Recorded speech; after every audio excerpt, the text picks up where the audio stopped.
여러분들 잘 아시겠지만 제가 정말 영양제 안 권하는 걸로 유명합니다. 정말 영양제를 먹어야 될 정도로 필요한 분들이 있다면 약을 드시는 게 더 낫다고 생각이 들어서 여태까지 그런 스탠스를 취해왔던 건데, 그런 제가 이것만큼은 반드시 돈 주고 여러분들 꼭 사드세요 하신 영양제가 두 개 있다고 역시 여러 영상에 말씀드렸고, 그게 바로 오늘 주제인 비타민 D랑 이제 유청단백질이 되겠습니다. 왜 제가 이 비타민 D는 여러분들 꼭 사드시라고 권장을 드리고 있는 건지, 그 효능과 어떤 용량을 선택해야 되는지, 어떻게 구매하고 어떻게 복용해야 되는지 오늘 비타민 D 설명드리도록 할게요.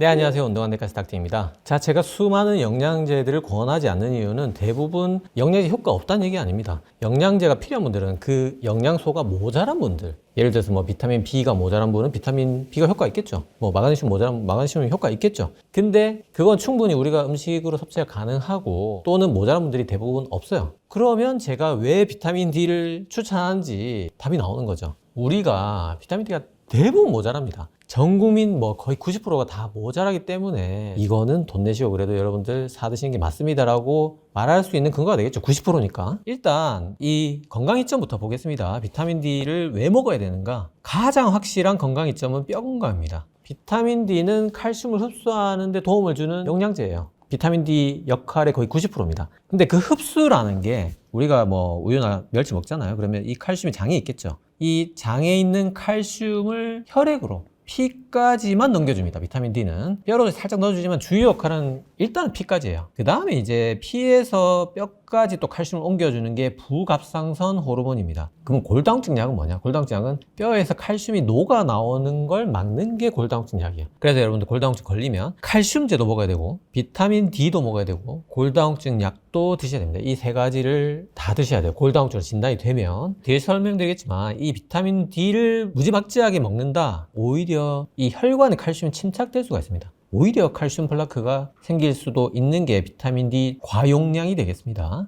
그 다음 면역. 비타민 D가 면역에도 관여합니다. 우리 몸에 천연 항생제라 불리는 카텔리시딘을 생성하는 데 도움을 주거든요. 이 비타민 D가 있어야 이게 천연 항생제 만들어지기 때문에. 여기 보시면 비타민 D 레벨이 피 농도가 20 이하가 되면 급격하게 결핵 위험도가 올라갑니다. 그래서 사실 뭐 여러 가지 이유가 있겠지만 우리나라 사람들이 비타민 D가 너무 낮기 때문에 이 결핵이 많이 걸리는 이유도 있어요. 아주 뭐 20 정도만 채워주면 되는데 그것도 안 된다는 거죠, 우리나라 사람들이. 그 다음에 지금 보시면 뭐 고혈압, 아까 골다공증도 마찬가지고 뭐 심혈관질환 이런 것들이 비타민 D 레벨이 올라가면 쭉쭉 내려가잖아요. 근데 문제는 뭐냐면, 이게 뒤에 설명도 있지만 이 농도가 한 40 정도까지는 쭉쭉 내려가다가 여기서 대부분 다시 도로 올라갑니다. 그래서 비타민 D는 너무 많이 먹는 것도 또 좋지 않아요. 물론 이제 이런 암들은 또 많이 먹으면 많이 먹을수록 한 뭐 100까지도 이렇게 쭉쭉 내려가는 보고들이 많지만, 최소한 우리가 가장 걱정해야 되는 심혈관 질환은 한 40 정도가 최적의 레벨 아니겠나, 더 먹으면 그거는 또 별로 좋지 않지 않겠나, 그런 표가 이 표가 되겠고, 이렇게 이제 그래프가 뒤에 안 나오지만 이렇게 올라간다는 거죠. 그 다음에 또 비타민 D가 명백하게 모자라면 또 우울증을 유발하고, 충분히 먹어주면 우울증 예방하는 데 도움을 주는 것도 입증이 되어 있습니다. 논문에서 뭐 수많은 여러 가지 뭐 류마티스라든지 뭐 루푸스라든지 뭐 강직성추염이라든지 뭐 비타민 D가 농도가 충분하지 않으면 이런 자가 면역 질환들이 많이 걸리고, 비타민 D를 충분히 섭취하게 했을 때, 또는 충분히 합성하게 했을 때 이런 자가 면역 질환들이 줄어든다는 것들이 아주 많이 보고가 되고 있습니다. 그래서 이 세 가지는 굉장히 명백하게 아주 확실하게 밝혀진, 입증된 그런 효과들을 할 수 있고, 이것 때문에라도 우리가 반드시 먹어야 되는 게 맞고, 역사 전통을 잘 아는 떡밥이죠. 당뇨. 비타민 D가 당뇨를 예방하는가? 최근까지도 이게 갑론을박이 있었는데 2024년, 2025년 막 이런 연구들을 보면 약간 있는 것 같다. 2020년 시라즈에 대해서 무작위 임상 대조 시험 178건. 이게 뭐냐면 이제 당뇨하고 모든 영양제를 다 본 거예요. 비타민 D, 비타민 C, 비타민 E, 마그네슘, 아연, 칼슘, 셀enium, 오메가3 이런 모든 영양제가 당뇨가 예방이 되는지 연구들을 178건을 모아가지고 메타문서를 해보니까 오늘 설명드리는 이 비타민 D만이 아주 약간 당화혈색소와 인슐린 양상을 개선했다는 거죠. 나머지 모든 비타민 C, 비타민 E, 마그네슘, 아연, 칼슘, 셀enium, 오메가3 이런 것들은 불명확했습니다. 그게 어느 정도냐? 2023년 터프스 대학에서 당뇨 전 단계 환자에게 비타민 D를 먹여본 임상 대조 시험 3개를 메타문서 해보니까, 요 실선이 비타민 D 안 먹은 대조군이고요. 요 점선이 비타민 D 먹은 사람인데 보면은 살짝 떨어지죠. 정말 살짝 떨어집니다. 15%입니다. 15%. 자, 예를 들어서 100명이 당뇨 걸릴 걸 비타민D를 열심히 먹으면 85명만 걸린다는 거죠. 15명은 그래도 세이브 된다는 겁니다. 자, 아이고 이게 뭐고 딩뇨야. 이 뭐 예방되는 거가 하는 게 그나마 얘만 된다는 거죠. 나머지는 이것도 안 된다는 거죠. 비타민 D 요만큼 떨어진 이게 최선이었다는 거고요. 근데 비타민 D 레벨을 많이 올리진 않았어요. 한 40 정도가 최적의 비타민 D 레벨이 아니겠나. 뭐 제가 그런 말씀 앞에 드렸는데 한 50 넘겨보자. 과용량으로 먹어보자. 해보니까 당뇨가 무려 76%가 예방이 됐어요. 이 정도는 여러분들 만족하시겠죠. 엄청난 효과긴 하지만 우리가 50을 넘길 정도로 과용량을 복용하는 게 맞는가라는 문제가 있고, 당뇨는 뭐 예방이 되겠지만 심혈관 질환 이런 게 조금 걱정이 되는 면이 있어서 어쨌든 그 정도 고용량 올리면 당뇨는 획기적으로 확연히 예방이 됩니다. 당뇨 환자의 정상 혈당으로 회복될 확률도 30%더 올랐다 하고요. 비타민 D 복용군에서 우리가 한 20 정도 살짝만 농도를 올려줘도, 또는 아주 저용량 비타민 D를 꾸준히 먹어도 최소한 10에서 15% 정도 예방이 되지 않겠나. 이거는 여태까지 갑론을방 있었지만 이 정도 약간 예방이 되는 거는 거의 확실하지 않겠나. 그 다음에 앞에서 비타민 D의 가장 명확한, 가장 우리가 먹어야 되는 게 뼈라고 했는데, 그거하고 일맥상통하는 게 우리가 근감소를 예방하거나 근비대를 촉진하는 데 도움을 줘요. 이 비타민 D가 사실 넘어져서 낙상이 되는 거에 두 가지가, 남자는 주로 근감소, 여자는 주로 골다공증이에요. 근육이 없으니까 넘어지고 또 뼈가 약하니까 부러지는 거죠. 근데 그 부러지는 뼈에도 작용하고 그 넘어지는 근육에도 작용하는 게 비타민 D라는 거죠. 뼈나 근육이나 비타민 D는 아무쪼록 먹는 게 맞다는 거고, 사실 이 영상 보시는 또 젊은 분들도 많이 계실 건데, 우리 또 근육 운동 하시는 분들, 근비대에도 이 비타민 D가 도움을 줄 수 있습니다. 그 다음에 항암 같은 경우에는 효과는 입증되어 있습니다. 돼 있는데 굉장히 고농도에서 주로 입증이 되어 있어요. 아까 보시면 여기 거의 50 넘어서부터 췌장암, 신장암, 유방암, 대장암 이런 것들이 쭉쭉 내려가죠. 이 정도 먹으면 이제 암은 예방되겠지만, 아까 말했듯이 또 당뇨도 예방되겠지만 심혈관이 이제 도로 올라가지 않겠나, 조금 그런 우려가 있다는 거. 저 같은 경우에 팔자에도 없는 유튜브 하다 보니까 화장을 하게 되는데 일어나요. 막 뒤집어지고 난리가 납니다. 저 같은 경우에. 근데 그게 비타민 D 먹을 때랑 안 먹을 때랑 확연히 다르다. 이 정도는 아니고, 완전히 깔았고 이런 건 아니지만 좀 달라요. 확실히 다르긴 합니다. 아까 말한 대로 면역을 조절하는 데 도움을 주거든요. 화장독이라는 게 의학적인 정식 명칭이 접촉성 피부염입니다. 이게 소위 말해서 이상 면역 반응 또는 면역 과잉 이런 개념인데, 비타민 D는 그런 이상 면역도 억제하는 효과가 있고 항염 효과가 있는 거죠. 근데 그게 원래 접촉성 피부염 치료가 스테로이드거든요. 진짜로 비타민 D가 실제로 그 우리 몸에서 면역 과잉을 조절하는 그 기전이 VDL 유전자를 조절하는 것이 기전인데, 그게 실제로 스테로이드 호르몬의 기전과 유사하다는 거죠. 그러니까 실제로 뭐 사실 비타민 D라는 게 이름이 비타민이지만 이거는 호르몬이거든요. 그 심지어 스테로이드 호르몬의 일종입니다. 그래서 화장도에 깔아앉는 게 말이 되는 거고, 저는 실제로 먹을 때랑 안 먹을 때 올라오고 안 올라오고의 차이가 체감이 됩니다.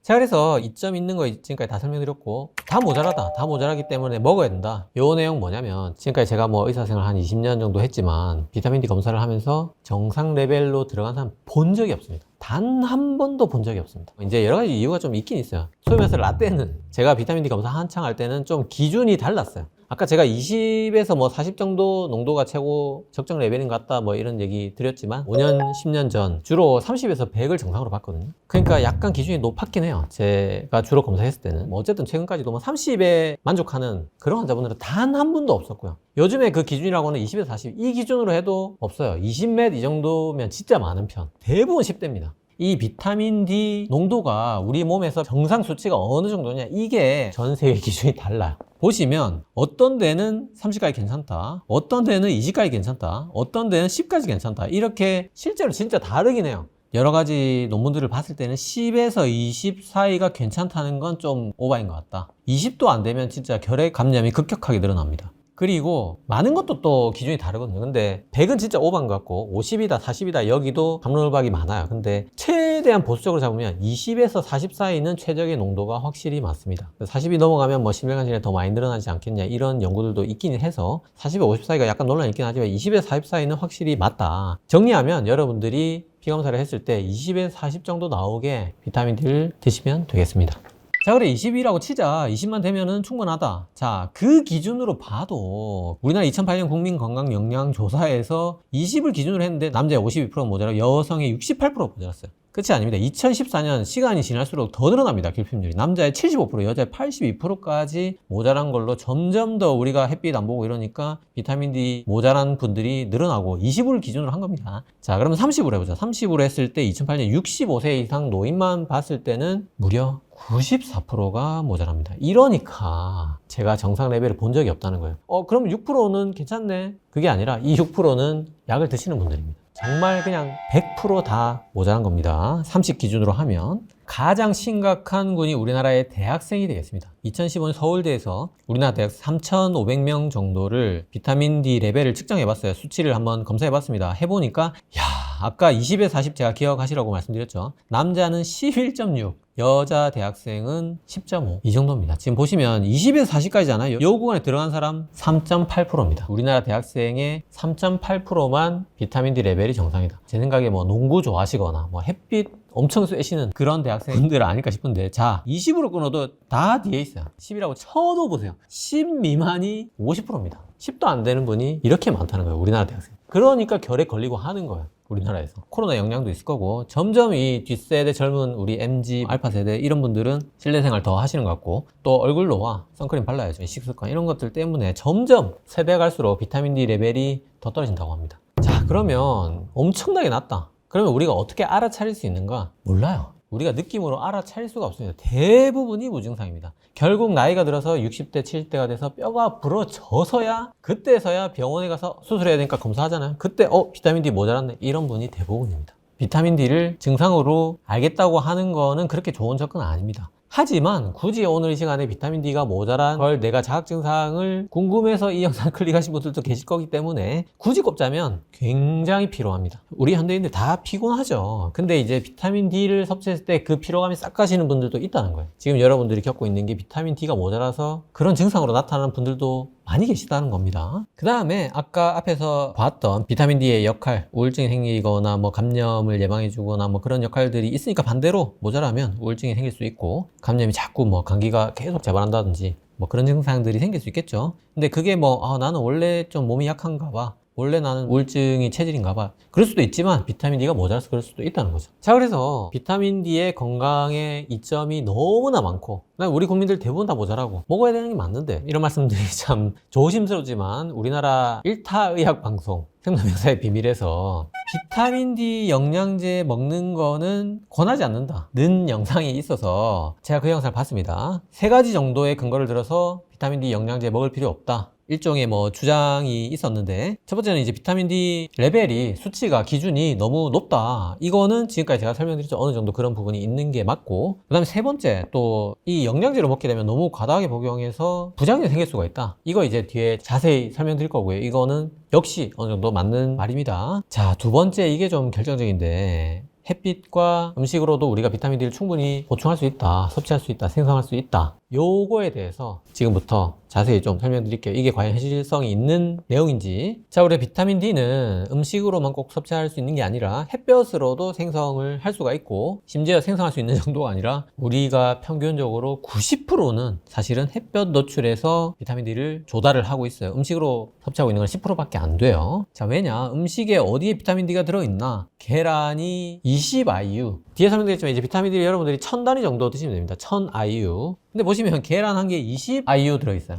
계란 50개 먹어야 됩니다. 우유 한 개에 100단위 정도 들어있어요. 우유 10컵 드셔야 되고요. 제일 많이 들어있는 정어리 캔이 100g에 500단위 정도 들어있습니다. 그러니까 여러분들이 매일 정어리 캔 200g씩 드셔야 되는 거예요. 그래서 현실적으로 정말 이 음식으로 비타민 D를 섭취하는 거는 그냥 도와주는 정도다. 우리가 뭐 고등어, 연어 이런 거는 원래 뭐 비타민이 아니라도 오메가3 이런 것 때문에 많이 먹어야 되잖아. 비타민 D도 어느 정도 같이 딸려 들어온다, 이 정도 느낌으로 섭취하는 게 맞지, 이걸 막 음식을 조져가지고 어떻게 비타민 D를 먹어가지고 이겨보자, 뭐 그런 거는 현실성이 있지가 않습니다. 햇빛이 맞습니다. 햇빛으로 90% 생성할 수 있기 때문에 이걸로 충분히 생성을 할 수가 있어요. 그래서 그 방법이 어떻게 되나, 햇볕으로 비타민 D를 충분히 생성할 수 있는 방법. 제 해운대 바닷가에 살기 때문에 해운대 가면은 선택 많이 하십니다. 근데 바닷가에서 선택하는 분도 95%가 외국인이야. 우리나라 사람이 팔다리 내놓고 선택하는 거는 진짜 바닷가에 가야 어쩌다 한두 번 정도 보지, 저처럼 뭐 다 바닷가에 사시는 게 아니잖아요. 우리나라에서 선텐을 하려면 사이처럼 놀이터에서 하든지 뭐 이렇게 길바닥에서 팔다리 내놓고 해야 되지 않을까 하는 생각이 들고, 저는 실제로 선텐으로 뭐 비타민 D 합성이든 어쨌든 태닝을 하시는 분을 살면서 단 2분 뵙고, 저기 계신 우리 카메라 감독님 선텐 하신다 하고요. 실제로 어떻게 태닝을 하시는지 감독님의 방법을 잠깐 소개해드리면, 건물 옥상에서 수건이나 뭐 돗자리 같은 거 간이로 이렇게 깔고, 얼굴은 선크림, 팔다리는 흡수제가 또 있다고 합니다. 그런 걸 발라서 최대한 팔다리 노출시켜서 15분에서 봄 가을에는 20분 정도 하시면 될 것 같고, 겨울에는 여전히 힘들기 때문에 이 감독님조차 비타민 D를 드신다고 합니다. 두 번째로 제가 뵀던 분은 태닝 기계, 우리 자외선 그 통에 들어가서 자외선 쬐는, 그렇게 제가 살면서 딱 2분 뵀어요. 근데 뭐 감독님 앞에 계시지만 비타민 D 알약 딸깍이거든요, 딸깍. 물론 이제 그런 의미로 이걸 띄워놓은 건 아닙니다. 실제로 이게 가능하신 분들은 정말로 진짜 진지하게 이걸로 비타민 D를 생성하셔도 돼요. 4월에서 11월까지 10시에서 3시 사이에 팔다리를 완전히 노출시켜야 됩니다. 팔다리에서 우리가 주로 생성하신다고 보면 돼요. 물론 이제 몸통을 까도 되죠. 근데 길에서 뭐 길바닥에서 몸통 까는 게 좀 그러니까 팔다리로 하는 겁니다. 이제 얼굴은 우리가 또 광노화, 주름, 검은 점 이런 것 때문에 얼굴은 선크림으로 좀 비타민 D 포기하시고 팔다리로 합니다. 팔다리를 완전히 노출시켜서 앞뒤로 해야 체표 면적의 50% 정도 됩니다. 소위 말해서 피부를 50% 정도 노출시키는데 그거를 팔다리로 한다는 거죠. 그래서 주 2, 3회 10에서 20분 일주일에 2-3번 노출하시면 비타민 D 여러분들 충분히 생성할 수 있는데, 영양제 안 먹고, 대신에 실내에서는 안 됩니다. 유리창을 비타민 D가 통과를 잘 못하거든요. 당연히. 그리고 팔다리에는 선크림 절대 바르시면 안 됩니다. 팔다리를 태워서 비타민 D를 만드는 거예요. 자외선을 맞아가지고. 이런 방법으로 하시면 되는데, 자, 이 가이드라인이 저는 현실성이 좀 떨어진다는 거죠. 이것 때문에 제가 비타민 D는 이런 말씀 드리기 싫지만 돈 주고 영양제로 사 드셔야 된다는 얘기를 하는 겁니다. 이것 때문에 일단 4월에서 11월부터 보겠습니다. 왜 겨울은 안 되나? 우리나라가 한반도는 자외선 부족지대입니다. 우리나라의 자외선 조사량 정도가 남유럽하고 맞먹어요. 이게 보시면 자외선 조사 정도하고 피부색하고 일치해요. 정확하게 일치합니다. 그래서 지금 여기는 뭐 중유럽 정도인 것처럼 이렇게 표시가 되지만, 사실 이제 남유럽, 스페인, 포르투갈, 이탈리아, 그리스 요 정도하고 우리나라 사람의 피부색이 같다는 거죠. 그게 뭐 인종 이런 얘기를 하는 게 아니라 그 지역의 자외선 조사량이 똑같다는 겁니다. 이런 말씀드리기 굉장히 조심스럽고 민감한 얘기지만, 뭐 피부색으로 인종을 나눈다, 그런 개념으로 봤을 때는 우리나라 사람은 백인입니다.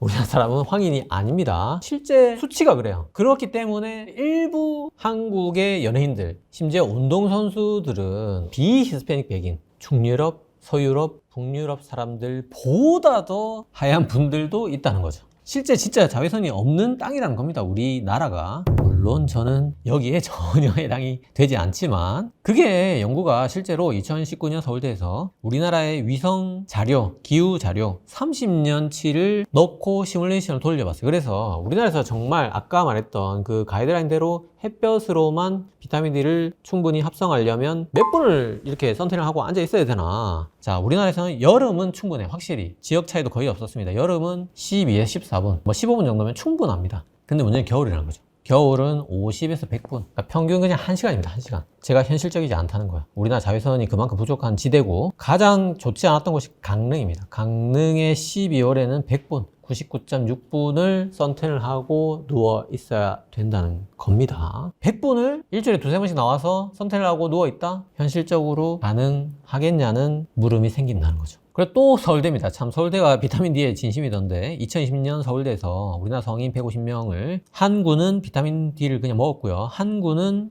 햇빛을 쐈습니다. 근데 여기서 먹었던 비타민 D 단위가 500IU입니다. 500단위. 이게 뭐냐? 애기들 먹는 거야. 애기를 먹는 500단위를 먹거나 햇빛을 쐬거나 비교를 해보니까, 햇빛을 쐰 군은 비타민 D 수치가 2.2밖에 안 올랐는데, 비타민 D 알약을 애기들 거 먹었는데도 8.5가 올랐어요. 그러니까 햇볕 쐬는 거보다 4배가 높았어요. 꼴랑 애기들 거 먹었는데도. 그리고 아까 말씀드렸던 그 비타민 D 수치 최적의 레벨 20에서 40, 20에 도달하는 군도 알약을 먹었을 때 54%가 도달됐는데 햇빛을 쐬가지고는 12%밖에 도달이 안 됐다는 거죠. 그래서 자외선 부족 지대라는 여러 가지 데이터들이 있기 때문에 제가 현실적으로 선텐을 해서 비타민 D 레벨을 올리는 게 맞나, 그런 말씀을 계속 드리는 겁니다. 특히 우리나라에서는 점점 피부 노화 이런 거에 관심이 많기 때문에 선크림 사용이 늘고 실내 생활이 늘고 있잖아요. 그래서 갈수록 더 어려워진다는 겁니다. 자, 그래 알겠다 팅녀야, 비타민 D 사 먹을게. 근데 병원에 가니까 또 의사가 주사 맞으라고 권하는 경우가 굉장히 많아요. 주사 맞아야 되냐, 약 먹어야 되냐? 자, 주사는 맞아야 될 분들이 있어요. 환자분이 엄청 비타민 D 레벨은 낮은데 빨리 올려야 될 때,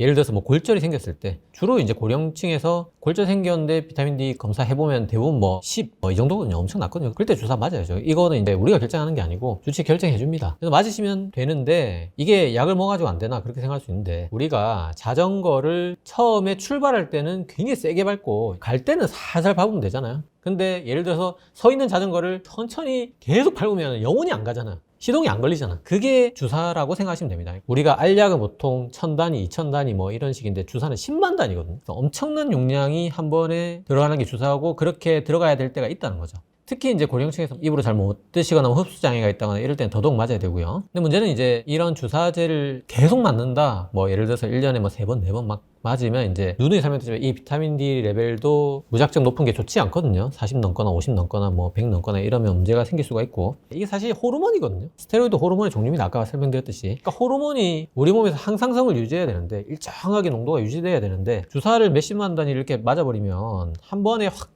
들어오면서 농도를 맞추려고 하는 그 몸의 반응들이 일어날 거 아니에요. 그런 것들이 좋지 않다는 거죠. 그러니까 우리가 화분에 물을 매일 조금씩 줘야 되는데 한번 대빵 이렇게 부어버리면 밑에를 열어야 되잖아요. 이게 뿌리가 썩으니까. 그러면 밑에를 열어놓은 상태에서 물을 줘봤자 이게 계속 쫙쫙 샌다는 거죠. 그게 분해 효소 과유도 클리어런스 증가라는 겁니다. 말이 어렵지만 어쨌든 비타민 D 같은 이런 호르몬들은 레벨을 일정하게 유지해주는 게 좋다. 그래야 우리가 조직에서도 잘 활용할 수 있다. 그런 내용이 되겠고요. 그리고 주사는 필요할 때만 주치 결정 아래 맞자. 문제는 또 이게 비타민이라는 이름 때문에 좀 많이 먹어도 되는 것처럼, 마치 뭐 메가도즈를 해도 되는 것처럼 이런 인식이 있는 게 저는 굉장히 위험하다고 생각합니다. 비타민 B나 C처럼 막 소변을 줄줄 다 빠져나오기 때문에 뭐 우리가 안전하게 먹어도 된다 이런 게 아니거든요. 이거는 많이 먹으면 문제가 됩니다. 2008년 하버드에서 프레밍햄 코호트 1700명을 대상으로 보니까 비타민 D 레벨이 낮으면 심혈관 질환이 쫙쫙 올라가는데, 잘 보면 이게 2, 30 정도에서 최적의 구간이고, 이게 40 넘어가면 좀 위험해 보인다는 거죠.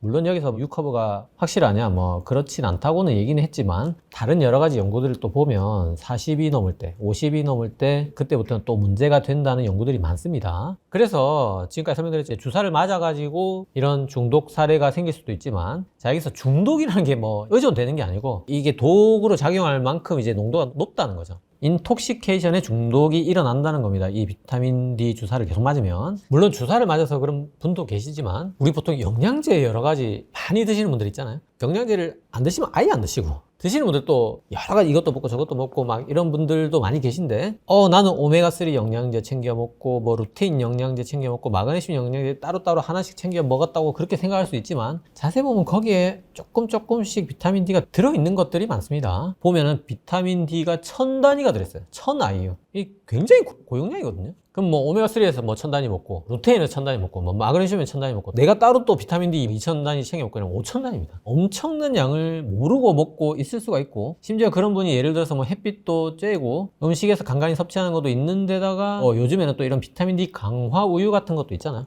사실 이게 웬만하면 좋아요. 웬만하면 이런 거 찾아서 먹는 게 무조건 좋지만, 나도 모르게 이렇게 고용량을 섭취하고 있는 와중에 이걸 먹는 분들도 계실 수 있다는 거죠. 이제 그런 분들 당연히 이제 중독이 될 수 있는 거고요. 그러면 내가 이런 중독이 된지는 어떻게 알 수 있느냐? 증상이 역시 아까 모자랐을 때 증상이 똑같겠죠. 역시 무증상이 가장 많습니다. 이거를 피검사하지 않고 증상으로 발견했다는 접근은 그렇게 좋은 방식은 아닙니다. 하지만 우리가 굳이 증상을 말씀드리자면, 비타민 D 레벨이 올라갈수록 이제 반대로 또 피로감이 와요. 이 정말 모순적이죠. 아까 비타민 D가 모자라면 피로감도 우울증이 올 수가 있는데, 너무 많아도 피로감이 와요. 그러니까 근력이 강화되는데 너무 많으면 또 약화되고, 불면증이 해결되는데 너무 많으면 또 불면증이 와요. 참 모순적이게도 모자랄 때 생기는 증상이랑 좀 유사한 면이 있습니다. 어쨌든 비타민 D를 너무 과량 섭취하게 되면 피로감, 근력, 약화, 불면증 같은 게 생길 수가 있고, 거기서 더 먹는다, 치명적으로 문제가 생기는 게 뭐냐면 고칼슘 혈증이 생길 수가 있습니다. 아까 말씀드린 대로 이 비타민 D가 장에서 칼슘을 피까지만 주로 넣어줘요. 그래서 계속 비타민 D를 먹으면 뼈로 들어가는 거 일부 있겠지만 이제 피에 계속 쌓인다는 거죠. 그렇게 되면 이제 피에서 칼슘 레벨이 올라가기 시작하면은 이거는 진짜 심각할 수가 있습니다. 구역구토, 변비, 뭐 요로결석 이런 것들이 생길 수가 있는 겁니다. 그래서 지금까지 누누이 설명드렸지만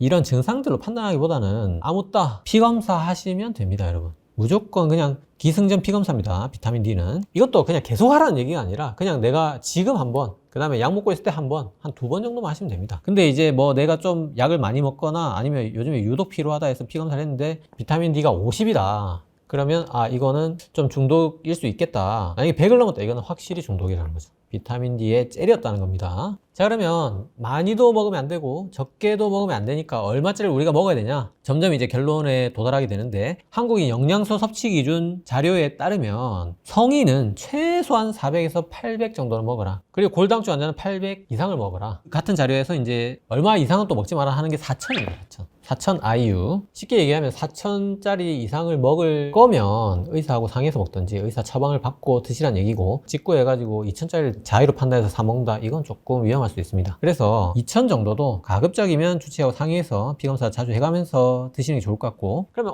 나는 800 먹어야지, 최소한 먹어야지, 나 햇빛도 자주 쐬고 하니까 800짜리를 찾잖아요? 없어요. 없습니다. 최대 영양제 직구 사이트 아이땡에 검색해 보시면 나는 햇빛 많이 쓰니까 400단위 사 먹어야지, 400단위 검색하면 베이비가 나옵니다. 베이비. 시럽 똑똑 떨어뜨려서 먹는. 성인용으로 검색하면 알약으로 나오는 게 최소가 1,000단위입니다. 1,000단위부터 팝니다. 근데 아까 뭐랬죠? 2,000단위부터는 주치의가 상에서 먹으라고 했으니까 답이 나왔죠. 그냥 여러분 묻지도 따지도 말고 1,000단위 사서 드시면 됩니다. 1,000 IU. 단위를 잘 봐야 돼요. 50 마이크로그램이 있고 2,000 단위라고 적혀 있잖아요. 1,000 마이크로그램 사드시면 큰일 납니다. IU를 꼭 기억했다가 1,000 IU, 1,000 단위로 골라서 사드시면 됩니다. 대신에 다른 영양제도 이렇게 1,000 단위가 들어있는 것들이 많기 때문에 다른 영양제에 비타민 D가 들어있지 않은지, 들어있다면 용량이 얼마인지 그런 것들을 반드시 확인하셔야 되고, 예를 들어서 뭐 이런 거는 아주 뭐 사사로운 이야기이긴 한데, 올여름에 휴가를 뭐 동남아를 갔다, 뭐 몰디브를 갔다, 하와이를 갔다, 선크림 잘 못 발라가지고 완전히 새까맣게 탔다. 이럴 때는 이제 비타민 D 농도가 굉장히 올라갔겠죠. 그럴 때는 조금 약을 뭐 휴약을 해도 돼요. 뭐 일주일 정도. 그런 식으로 약간 뭐 내 스스로 조절은 할 수 있고요. 그 다음에 이 비타민 D가 지용성 비타민입니다. 그래서 기름진 거하고 먹을 때 흡수가 잘 됩니다. 치킨을 제가 먹으라고 하는 건 아니고, 뭐 올리브나 견과류나 이런 것들 건강한 지방과 함께 드시면 좋을 것 같고, 이론상으로 비타민 D를 먹으면 약간 수면에 방해가 된다, 그런 기전적인 주장이 있긴 해요.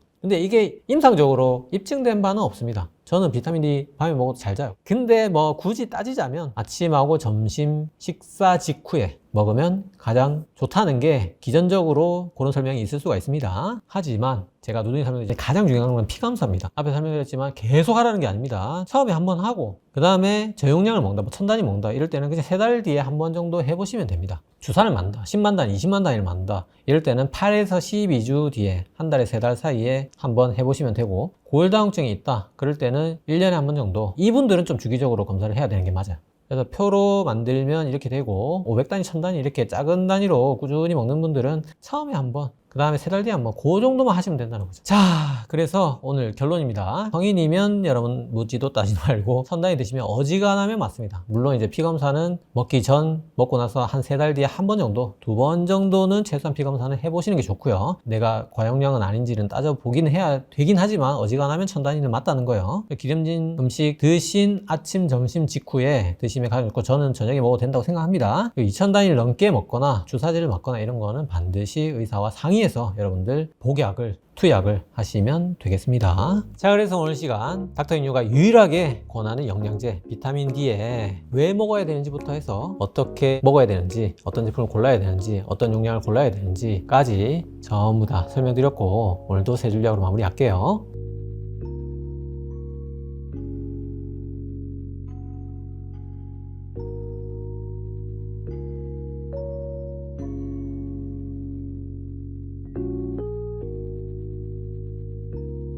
자, 오늘 영상 도움이 되셨나요? 도움이 되셨다면 구독은 여기, 관련 영상은 여기 봐주세요.